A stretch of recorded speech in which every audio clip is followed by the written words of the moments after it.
Hey guys, Lucas here and welcome at K's New Space. Today another unscripted Python tutorial, pun intended. Only this time without KSP because I want to go over some fundamentals regarding Python and in particular this console window here, or the terminal emulator. We can list all the files in a directory with a list command. And now create a new file for this project. I want to name it funda.py. For fundamentals. Now, here the first difference between Windows and Linux. On Linux you have to type touch funda.py to create a new file. On Windows it's a little bit different because we can't directly create a new file, but there's a trick.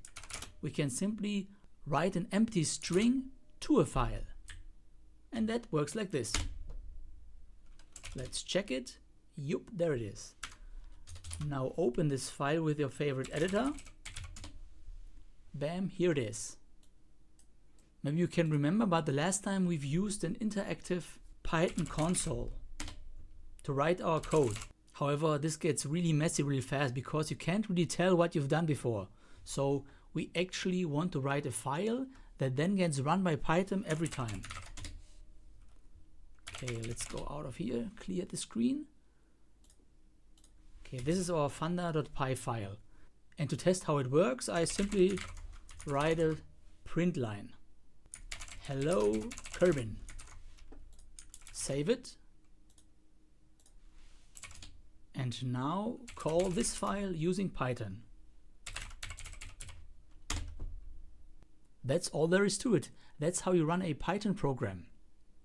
Now, of course, a real program doesn't launch and end right away. It actually stays open and waits for stuff to happen. So that's why we're going to use a while loop again.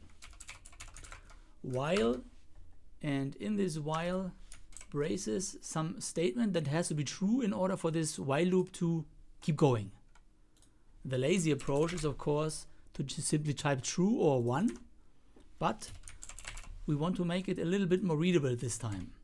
So we create a variable quit, and quit is equals to false. Now instead of using true we can use quit, but since quit is false we have to negate it using not. So while not quit, print hello Kerbin. Save and let's test it. Okay, now of course we get flooded by hello Kerbin, so cancel that one with Control C. Like last time we want to add a little sleep timer into the loop. From time import sleep. I again import a single function from this library time and add it in the back. Sleep 1 second. Okay, let's test that again. Hello Kerbin, much better. However, it still doesn't look like a real program because, well, you'd expect hello Kerbin to be overwritten and not added in the bottom. So it's still kind of spammy. But we can change that. And for that, there is a little console hack because it's not actually Python code we need. We need code that the terminal emulator understands. Now, this code is not exactly pretty because it is actually from way back where terminals were used on very old computers which didn't have much memory, so to speak, to work with long commands. So they had to come up with codes. Such a code is called an escape code. And we initiate it using a backslash.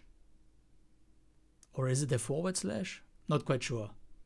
Anyways, the most popular command is n, which adds a new line. Okay, so wait, let's try that here.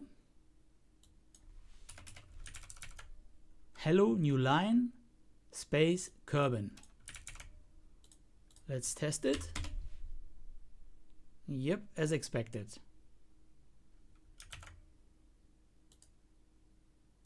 And you might have guessed it, there is also a command to move the cursor, which prints text onto the console screen, and that is backslash O33 open square brackets F. It looks awful, but that's just how times were. You had a bunch of code and then you had a cheat sheet next to you which told you which code did what. Anyways, this here shifts the cursor one line up, and if we need more we can simply add a number here. Now we can try it with 1. However, it won't work. Because, you may have guessed it, by adding this print, we print out another line. So we actually have to go 2 lines up. Let's test that again.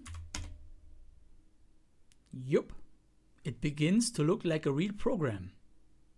However, what I'm now bothered with is that cursor jumping up and down. Guess what? We can also hide it.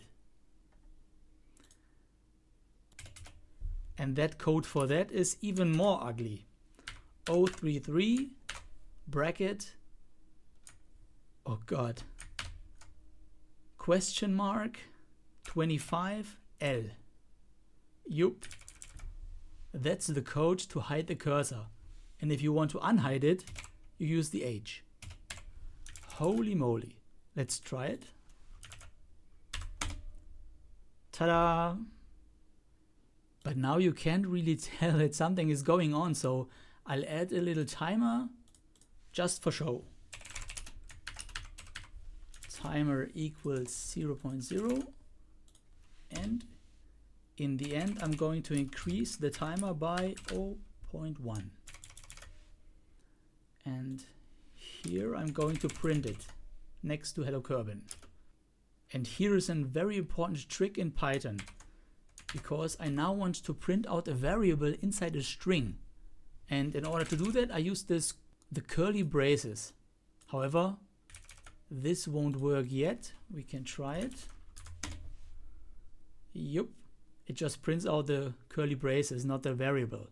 So the issue is we need a formatted string, and we define that. We use an F in front of it. Okay, the color changed here too, so that's a good indication. Let's test it again. Yup, it works. Oh, what's that? Okay, this is weird, so I guess this is some kind of rounding error.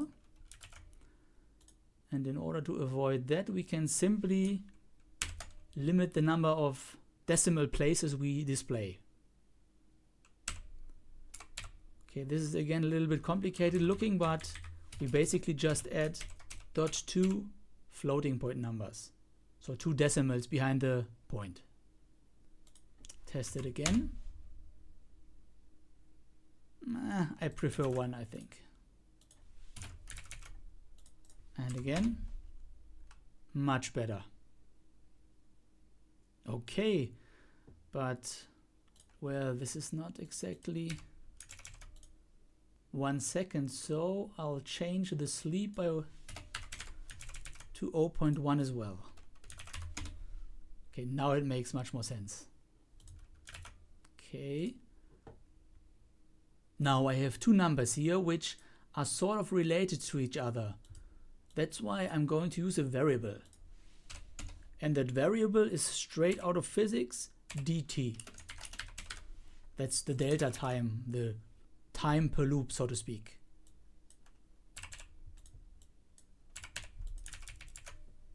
Okay, that didn't change much in terms of functionality, but it looks nicer.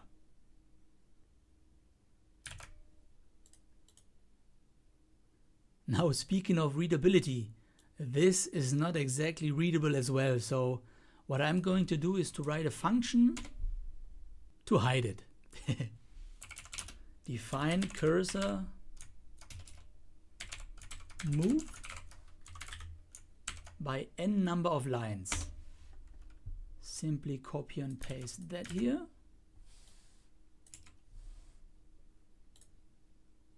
And again, curly braces to use the variable, and don't forget the F.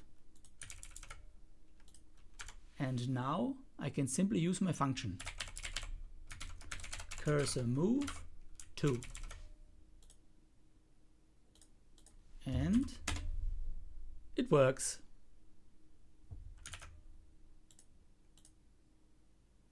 And the last thing we need for a real program is, well, you might have noticed I always cancel the program using Control-C, which is obviously not very elegant. So I need a way to capture a button press like escape to end the program. And for that we have a neat library as well. It's called Keyboard. However, Keyboard is not a standard library, so we have to install it first. Installing libraries in Python is done using pip, the package manager. Pip install keyboard. That looks good. Clear the screen. And now what we can do is using the state of a button.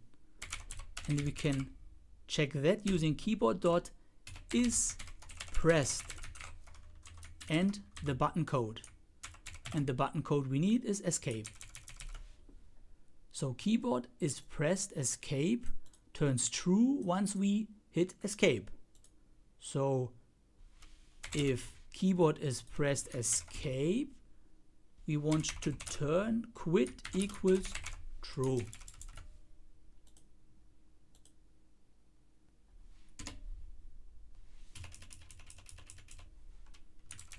Save it, and I think that should work. Let's test it out. Escape. Let's try it again. It looks a little weird. Not quite sure why. Why is this line disappearing?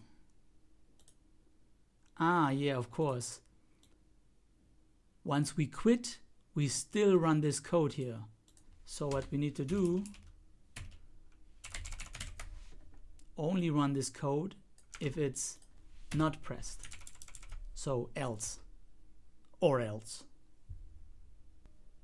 Test it again.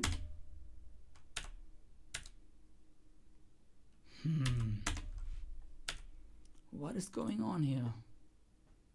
Okay guys, so I figured it out off screen. The problem is we quit, but our cursor still stays up. So what we have to do is to add a line which puts the cursor back down again once the program is finished. So for that, I actually want to use a negative value. And in order to do that, I have to differentiate here.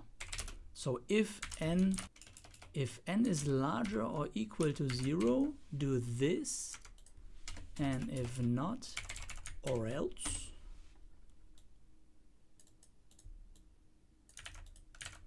Print. Not F this time, but B. B moves the cursor down. And of course, we want to make the cursor visible again. Okay guys, this is a bit more boilerplate code than I planned, but that's how it goes. Okay, let's test it. Clear. Escape. Okay guys, that looks good. I think this is enough information for a single video, so I'll end it here.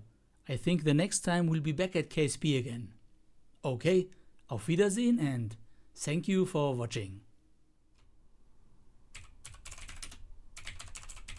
Okay, let's go.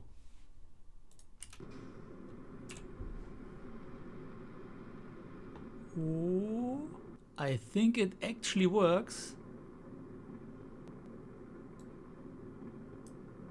Come on. You can do it. I think that's a success.